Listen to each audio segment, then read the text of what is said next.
మాజీ మంత్రి BRS MLA Mallareddy మరో భూ వివాదంలో ఉన్న ల్యాండ్ సర్వేను రెవెన్యూ అధికారులు సర్వే చేస్తున్నారు. ల్యాండ్ పరిసర ప్రాంతాల్లోకి పోలీసులు ఎవరిని అనుమతించడం లేదు. సర్వే అనంతరం ఎవరి భూమి అని కొలిక్కొచ్చే అవకాశం కనిపిస్తోంది. కాగా ల్యాండ్ కు సంబంధించిన డాక్యుమెంట్స్ తో మల్లారెడ్డి కోంపల్లికి చేరుకున్నారు. 11 ఏళ్ల క్రితం కొనుగోలు చేసిన భూమిని కబ్జా చేసేందుకు చూస్తున్నారని ఆరోపించారు. పోలీసులు సర్వే చేయించి మంచి పని చేస్తున్నారని మల్లారెడ్డి ఇదే విషయంలో రేపు సీఎం రేవంత్ రెడ్డిని కలిసేందుకు అపాయింట్మెంట్ తీసుకున్నారు.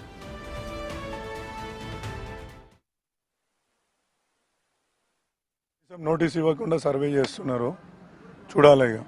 మొత్తం వాళ్ళ ల్యాండ్ అంటారేమో అని అనిపిస్తుంది. ఇప్పుడు వాళ్ళు కొన్నామని చెప్తున్నారు.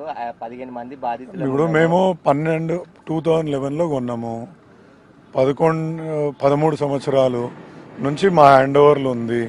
మాకు రెంట్లు వస్తున్నాయి, మేము ప్రాపర్టీ ట్యాక్స్ కడుతున్నాం, కరెంటు బిల్లులు కడుతున్నాం, కాంపౌండ్ వాళ్ళు ఉంది. వాళ్ళు ఏ రోజు కూడా వచ్చి లేరు. వాళ్ళు కొన్నారు అంటే ఓ 2-3 ఏళ్ళ ప్రాపర్టీ ట్యాక్స్ చూపెట్టమాను, ఒక కరెంటు బిల్లు చూపెట్టమాను. అంటే అప్పుడు అధికారం ఉంది, మీది మంత్రిగా ఉన్నాడు మల్లారెడ్డి, ఇన్ఫ్లుయెన్స్ చేసి మమ్మల్ని బయటికి వెళ్ళగొట్టిరని చెప్పేసి వాళ్ళు అంటున్నారు. దానికి నేను ఏం మాట్లాడలేనండి, ఎందుకంటే మేము ఇయ్యాల కొనలేదు. నేను చెప్తున్నా కదా, 2011లో నేను మల్లారెడ్డి గారు పాలిటిక్స్ లో లేము. 11 ఉండే, 12 ఉండే, 13 ఉండే, 14 ఉండే, మళ్ళీ 15-16లో కూడా ఆయన అపోజిషన్ ఎంపీ ఇదే ఉండే. అట్లా మరి ఎట్లా ఎందుకు వివాదం ఇన్ని రోజుల తర్వాత? ఇక వాళ్ళకు అధికారం పక్షం కదా, వాళ్ళు ఇష్టమైనట్టు చేస్తారు. ఇంకేముంది. నిన్న పోలీస్ స్టేషన్కి వెళ్ళారు కదా, ఏం జరిగింది అసలు? మరి మీ డాక్యుమెంట్స్ వాళ్ళ డాక్యుమెంట్స్